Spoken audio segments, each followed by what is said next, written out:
Ouais, je l'ai dit, c'est Gelogy et dans cette vidéo, je me suis lancé un défi de zinzin. Juste après avoir reçu mon setup d'impression résine, je me suis donné 3 jours pour offrir un cadeau à ma mère et à la mère à ma copine. Et crois-moi, c'était pas gagné.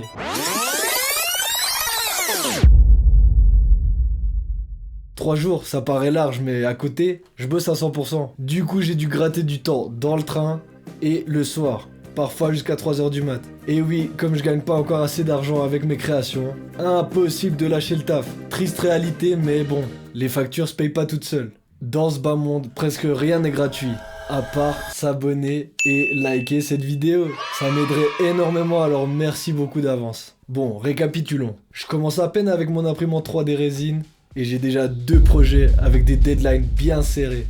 Autant dire que j'ai pas vraiment le droit à l'erreur. La première étape, c'était de choisir quoi imprimer. Heureusement pour moi, ça n'a pas été trop compliqué.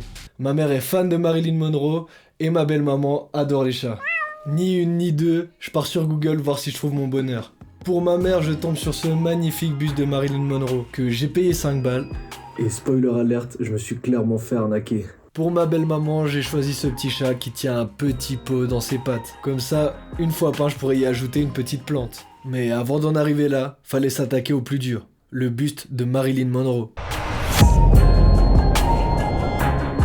Comme je voulais absolument graver le nom de ma mère à l'avant du buste, j'ai ouvert le projet dans Blender, un logiciel de modélisme et d'animation gratuit, sauf que je me suis un peu foiré sur les proportions du texte. On va le voir par la suite. Une fois tant bien que mal le nom ajouté, j'ai exporté mon fichier et c'est là que les galères ont commencé. Avant de pouvoir imprimer en 3D résine, il faut d'abord passer son fichier dans un logiciel qui s'appelle un slicer.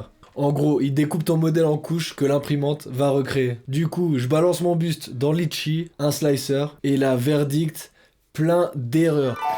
Bon, finalement, j'ai eu des énormes bugs et apparemment, c'est parce que la pièce n'est pas propre.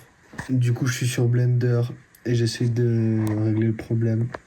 C'est assez chiant, surtout quand il y a 86 000 erreurs. Modèle bancal, impossible à imprimer. J'ai passé des heures à essayer de corriger le modèle dans Blender et le réimporter sur mon slicer, mais plus je le touchais, plus ça partait en vrille. À tel point que j'ai commencé à me dire, ça y est, l'impression résine, c'est pas fait pour moi. Je vais juste revendre tout mon matos et passer à autre chose. Retourner à ma petite vie de salarié. Mais non, je pouvais pas abandonner comme ça. Je savais que ce cadeau il ferait trop plaisir à ma mère. Et c'était un petit peu tard pour trouver un autre cadeau. Donc j'ai repris mon courage à 2 mains et je me suis documenté à fond. J'ai relancé le projet à zéro. Et après plusieurs heures de galère, plusieurs heures d'acharnement, j'ai enfin réussi à sortir un fichier potable.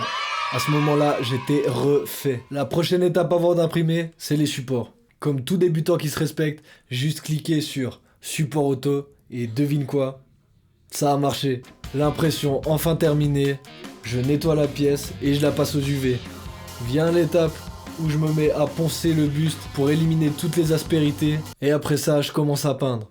À chaque couche de peinture que je passais, son prénom s'effaçait peu à peu. Mais j'ai rien lâché, je me suis dit au pire, on voit pas son prénom, c'est pas grave. Au moins elle a quand même un buste que pas beaucoup d'autres personnes auront. Du coup, pendant 2 jours, je rentrais du taf et je bossais jusqu'à 2-3 heures du matin facile. Et heureusement, le travail a payé. Une fois le buste fait, j'étais trop content et il me suffisait d'imprimer et de peindre le petit chat. Bien sûr pour moi, j'étais sûr que ça allait être beaucoup plus facile que Marilyn Monroe parce que c'est une couleur peau, il y a des reliefs à faire, des effets de lumière, de l'ombrage. Alors que pour le petit chat, c'est tout simple, tu le peins d'une couleur uniforme et c'est réglé. Du coup, j'ai aussi peint le petit chat. J'ai vraiment galéré à passer l'après. D'ailleurs, on en parle que l'après, ça se met avant de mettre de la peinture. Enfin bref, grosse branlette intellectuelle. Tout ça pour vous dire qu'au final, j'ai réussi à offrir mes 2 pièces à temps. Et de cette épreuve, je suis sorti plus grand. Si cette vidéo t'a plu, n'hésite pas à t'abonner, partager et commenter. Et on se retrouve dans la prochaine vidéo. Peace!